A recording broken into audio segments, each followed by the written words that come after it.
Hello everyone and welcome to Baseball Math Theory. The goal of these types of videos will be to look at the baseball world through the lens of advanced math to come to bold new conclusions and revolutionize the way that we think about the game.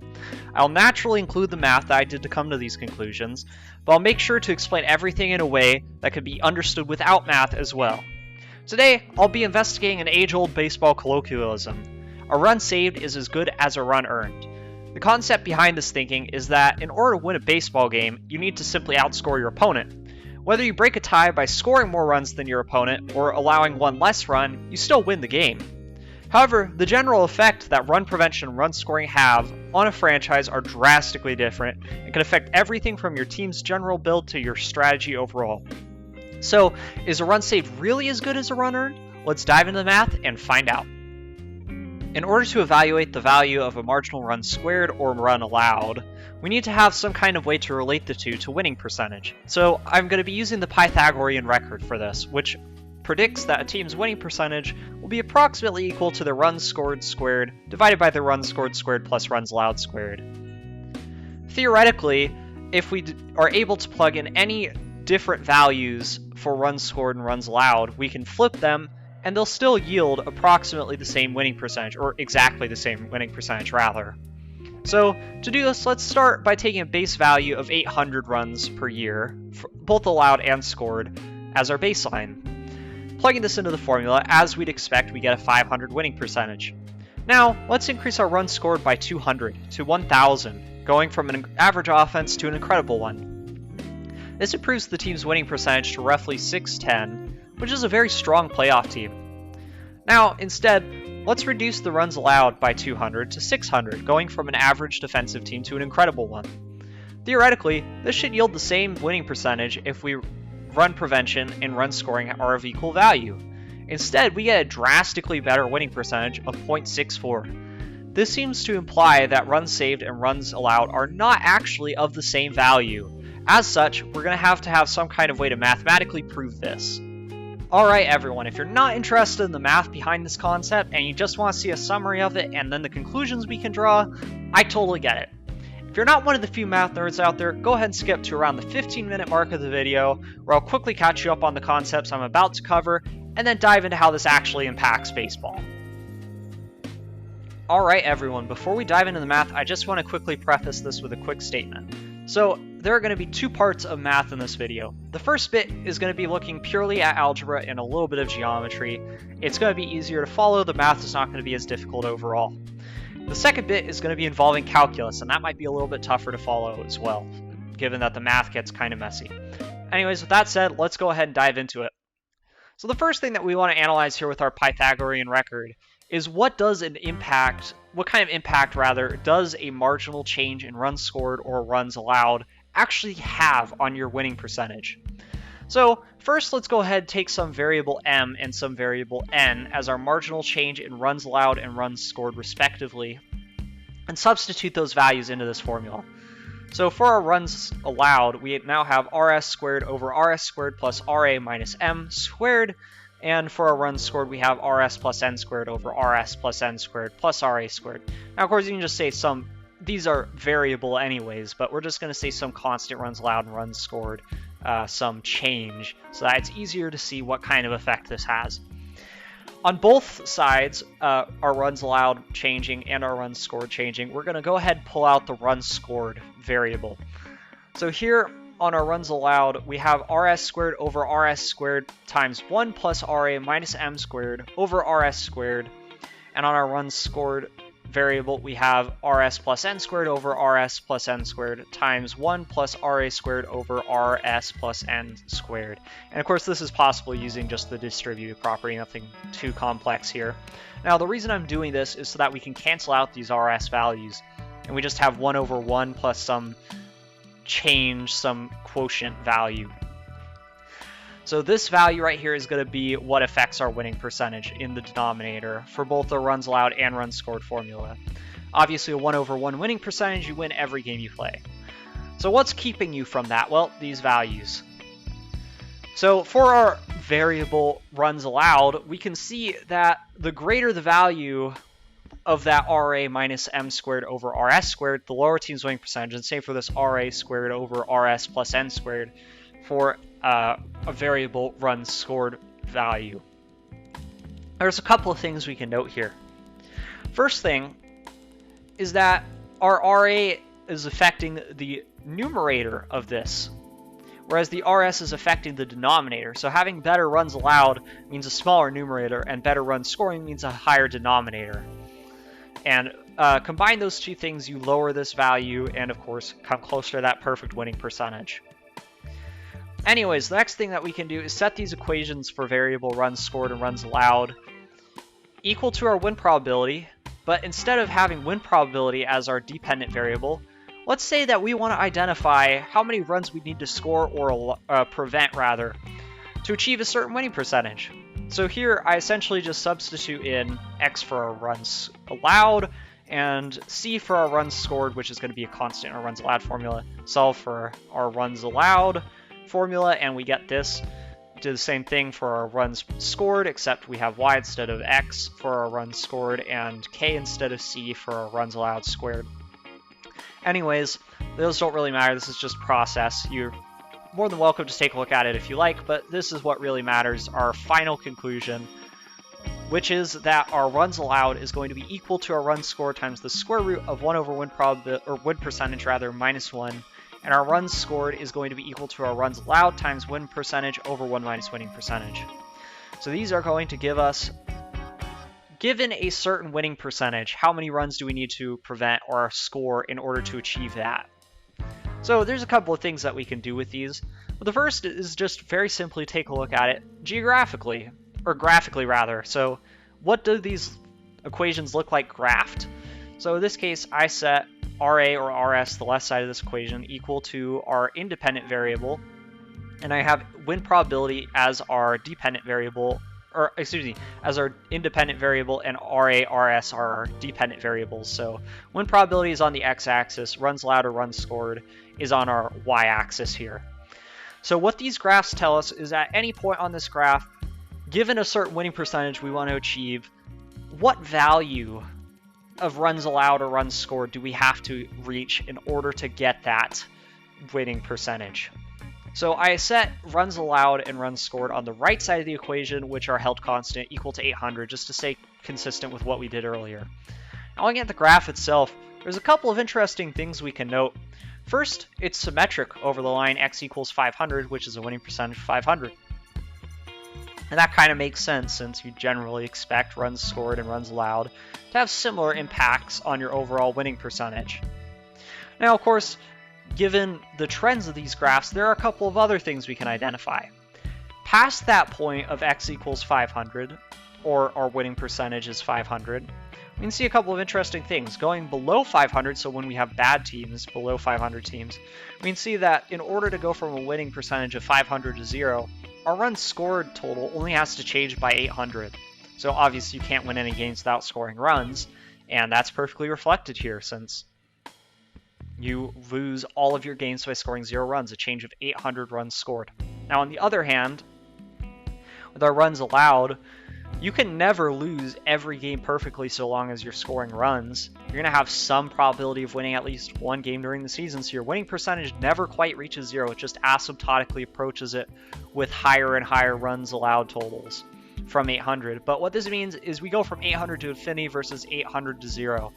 So essentially, there's a much steeper slope on our runs allowed curve, which is red, than our runs scored curve, which is blue. Below that winning percentage of 500. So what does this actually mean? Well, it means that for a marginal change in runs scored, we're going to have a much greater impact on our winning percentage than a marginal change in runs allowed below 500. Now above 500, it's the opposite. We're going from 800 to infinity since you can never truly get a perfect winning percentage no matter how many runs you score. There's always some chance that as long as your opponent's scoring runs, that they can win a game. Now, on the other hand, going down to 0 with our runs allowed, we are going from 800 to 0 and going from a 500 winning percentage to a perfect winning percentage. Since obviously if your opponents don't score any runs, they can't win. So this means that our runs allowed curve is a lot less steep than our runs scored curve above the 500 winning percentage. Now, what does curve steepness actually mean? Well, it means how much a marginal change in runs allowed or runs scored affects your winning percentage. And in this case, you need less of a change in runs scored or runs allowed, or you need less of a change in runs scored below 500 winning percentage to achieve the same increase in a winning percentage, whereas above 500, you need a lesser change in runs prevented to achieve the same higher winning percentage. Now, beyond this, we can also do some calculus proofs to essentially verify what we just saw algebraically. So the first thing is to take a partial derivative of each of these formulas with respect to their given variable. Now, this is essentially just the same as taking a basic derivative since we're holding runs scored or runs allowed constant in each respective formula. And I'm not going to talk too much about these formulas since it's calculus, but essentially what we have here is we're given the slope at any given point of our runs allowed graph, which you can see here, or a runs scored graph. Now, the first thing I want to do with this is actually take the second derivative and identify inflection points. We can see very clearly on this graph that at first runs scored is concave down, which means that it's marginally after every point less of a runs scored total required to achieve a similar winning percentage change. Whereas, same thing with runs allowed towards that perfect winning percentage. So at what point does the concavity change to these very clear concave up, approaching that asymptote values elsewhere? So we can take the second derivative to identify these concavity changes, and we see here that these are the second derivatives. We can essentially set win probability, or rather our runs score, our double second derivative of runs allowed and runs scored equal to 0 to identify which win probability these asymptote, or rather these inflections occur. And we're given the win probability of 3/4 or 750 and win probability of 1/4 or 250, respectively, for our runs allowed and runs scored formulas.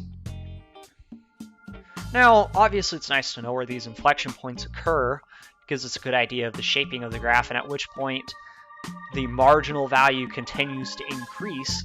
But beyond that, perhaps there is some else we can determine. We need to identify at which point runs scored becomes the same slope as runs allowed, and theoretically it should be this point where they are symmetric across x equals 500. So we can identify this algebraically by simply setting the two formulas equal to each other and solving for a win probability, or percentage rather. So by doing so, we receive this formula: win probability times 2 times win probability cubed minus 4 times win probability squared plus 3 times win probability minus 1 is equal to 0. Now, we only have two real solutions for this formula: win probability equals 0 and win probability equals 1. We do have a repeated imaginary solution at win probability is equal to 0.5 as well. So therefore, for the entire domain of our win probability, which is from 0 to 1, there's only one point in which they're equal, and therefore only one point in which the slopes can change. We obviously don't really care about the slopes at point 0 rather and 1, since those are not actually going to matter at the ends of our domain. Anyways, we can identify which slope is steeper on each side of this 0.5 by simply just choosing two values, one greater and one less, to determine what the slope is at any given point, since it will be greater or less at all points above or below 0.5. So anyways, I just chose 0.75 and 0.25 for simplicity, substituted them into the equation for the slope of runs allowed and runs scored, and got the following values. So we see here that our runs allowed is much less steep than our runs scored at values greater than a 500 winning percentage, and our runs allowed is much steeper than our runs scored at values less than a 500 winning percentage. And this is pretty much verifying what we could already see from the graph. Alright, before we jump into what this actually means for roster theory and how a team should be constructed, I'm just going to quickly summarize what I went over in the proof. So essentially, we determined that by preventing runs, you're having a greater impact on your team's winning percentage when you're better than 500 team. But if you're worse than a 500 team, then scoring more runs is going to have a greater impact on your team's winning percentage. Therefore, to get up to a 500 winning percentage, it's better to score more runs. But once you're at that point, it's better to prevent runs and improve your winning percentage to a greater degree overall by taking that route. Anyways, with that summary in mind and those conclusions, we're going to go ahead and jump into what this actually means in terms of how rosters should be constructed and what MLB teams can do with this knowledge. Now, you may be thinking right now, well, alright, interesting concept, but what does this actually mean for the MLB and for my favorite team? There are a couple of ways to look at this. First, let's consider a roughly average MLB team looking to become competitive. For this, I'm going to take the Baltimore Orioles as an example, who last season allowed and scored a slightly below average number of runs, and are expected to have a slightly stronger offense this year, mostly thanks to the development of some of their younger players and calling up a couple prospects. Now, according to our theory, because the Orioles are looking to be an above 500 team, they would benefit far more from upgrading their run prevention than their run scoring. The good news for the Orioles is that this should be quite doable for their franchise, as only one starting pitcher in their rotation last year had a better than average ERA+, meaning that they were an above average pitcher, and none of them are considered to be particularly good. Given rule changes to the overall offensive environment this year, and the Orioles' probable improvements on that side of the ball, let's hold most things constant for their franchise from 2022, and say that their true talent this season is around 750 runs scored with 725 runs allowed, good for about a .517 winning percentage. If they were to upgrade their starting pitcher slots so that each spot is approximately worth 12 runs better over this year than last season, the difference of about a .65 ERA change over 170 innings, so essentially upgrading from a slightly below average pitcher to a slightly above average pitcher, the team could expect to have a winning percentage of around .560, which amounts to 90 wins and can be expected to be pretty competitive for a playoff spot given the extended format. Now on the other hand, if they were to sign a couple of big bats and instead score 60 more runs per season, their winning percentage would only jump up to around .555. This is certainly quite a competitive value still, but it's one less run over the course of this full season, or win rather, amounting to 89 instead of 90. Given that ideally the Orioles would want to sign 1 to 2 bigger name starting pitchers, improve their bullpen, and shore up the back of their rotation if they were to go all in, the overall difference in the team's talent could be expected to be much greater. If they wanted to win 95 games, a winning percentage of .586, with around 750 runs scored as a constant, they would need to allow no more than 633 runs. However, if they wanted to reach the same winning percentage by improving their offense, given a constant of 725 runs allowed, they would need to score at least 859 runs. So theoretically, the O's could either improve their run prevention by 92 runs, or improve their offense by 109 to reach this goal. In other words, the pressure on their defense to achieve this is 17 runs less. Getting the same result with an improved offense would require a 15.6 greater change in total run differential. Now, while middle-tier teams like the Orioles are a good application of this theory, arguably, competitive teams are an even better way to look at this. Since greater run differentials lead to even greater impact of run prevention and less an impact of run scoring, looking at teams that are already quite good is a good starting point to see how marginal changes to run prevention are even more impactful.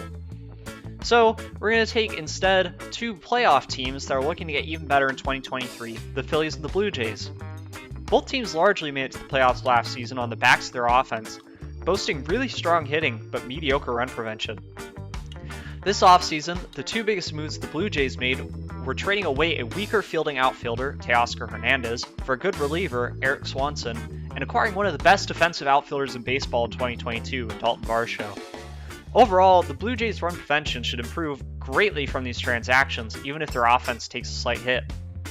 If the Blue Jays score 5 runs less this year and allow 15 runs less as a result of their moves, their expected winning percentage should improve from .566 to .574, an improvement from 91 to 93 wins, 2 better overall.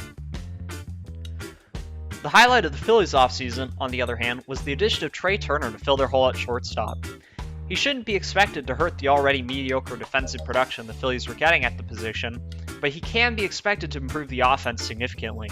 If Turner improves the Phillies' offense by 45 runs, which is not unreasonable considering his weighted runs created versus Bryson Stott, the primary Phillies shortstop of 2022, the Phillies would improve from a .543 expected winning percentage to a .569 expected winning percentage, or from 88 to 92 wins.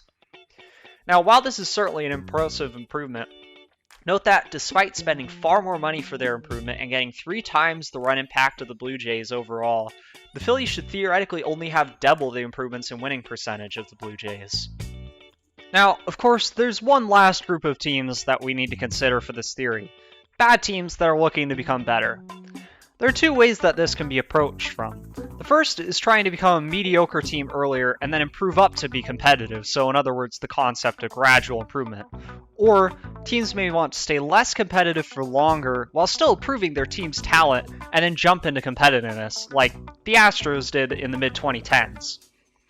For this first approach, obviously, you'd want to improve your offense first, since that would have a greater effect on your winning percentage earlier. Think, for example, the current Diamondbacks, who are not a good team, but have built a pretty strong offense despite poor run prevention, and are likely to be somewhat competitive this year as a result. On the other hand, rebuilding teams could look to improve their pitching first, keeping higher draft picks, and still preparing to be even stronger when the time comes, since they've already got a head start in their run prevention. Think the IRL Marlins. Both approaches certainly have their appeal, but it's good to know what the effect is for your team when you consider which option you want to go.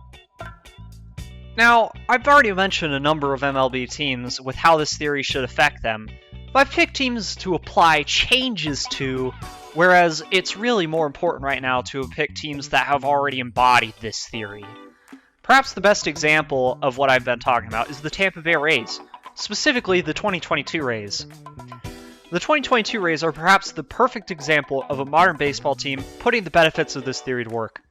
With a couple injuries and just a generally cheap roster build, the biggest stars of this team are guys like Randy Arozarena and Shane McClanahan. Now, no offense to them, but they're certainly not superstars, at least not yet in Shane McClanahan's case, and they're certainly not going to be able to carry a team by themselves. This was not a team built to blow its opponents away with star power. It's a team that was built on perfect synergy and smart personnel decisions to build a roster that can hold its own on offense, but absolutely suffocate its opponent's run-scoring abilities with excellent defense and a bunch of slightly above-average pitchers.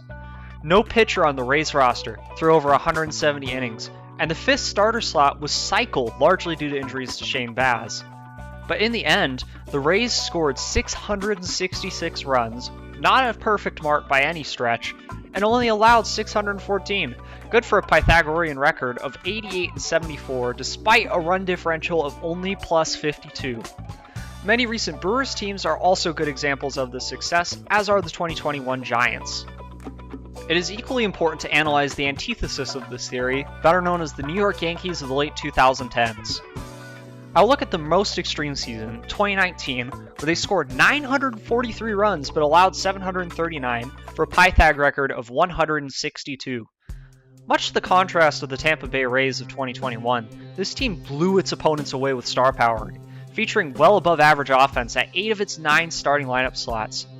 By contrast, a pretty good back of the bullpen had to keep the very poor starting pitching afloat. It's not really fair to compare this team's plus 204 run differential to the 2022 Rays, but the 2021 Rays managed to 857 runs scored versus 651 runs allowed for a very similar plus 206 run differential. However, the 2021 Rays managed a better Pythag record by 3 games at 103 and 59. Now, to the credit of the Yankees, they have done a lot recently to improve their pitching, adding critical players like Garrett Cole and Carlos Rodon, and now look like a much more balanced team overall, further adding to the importance of this theory. The Philadelphia Phillies are another good example of a team in the modern era more focused on its offense than its run prevention. Before I jump into conclusions on this video, it is important to note that even the most extreme teams tend to be at least average all around, with the exception pretty much only of the 2022 Rays. In recent MLB history, it is almost impossible to be a playoff caliber team without at least a near average offense, again, with the exception of the 2022 Rays, and it seems to be pretty much completely impossible to be a playoff caliber team without at least average run prevention, where I could not really find an example of a team with poor run prevention. So, both are needed as a baseline to be a good team. However, when it comes to making the jump from good to great, there is no question that having stronger run prevention has a greater impact on winning percentage. As such, I can confidently say that since it doesn't really matter where you are if you're below 500 winning percentage anyways, a run saved is definitively more valuable than a run earned. Thanks for watching.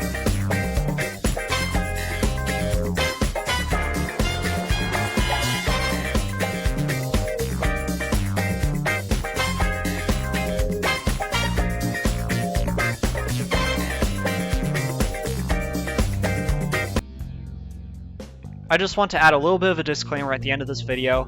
I used the Pythagorean record of runs scored squared divided by runs scored squared plus runs allowed squared, but technically the exponent should be a 1.83, not a 2, since that gives a slightly more accurate prediction of an MLB team's record. Now, the primary reason that I used the less accurate version is to simplify my calculus calculations, since they would have just been ridiculously messy if I'd used the 1.83, and I don't think that it would have made sense for viewer purposes to have that value as the more precise point anyways. And as it is, the difference between the 1.83 projection and the 2 projection isn't that great anyways, so it should generally lead to the same numbers or very similar numbers as I got. And the general conclusions would be the same anyway, since it's a very similar form and pretty much just the exact same. Anyways, you guys, I hope you enjoyed this video. Let me know if you'd like me to make more in the comments, since I have not decided yet, and largely the performance of this video will determine whether more like this will be made in the future. Once again, thanks everyone for watching.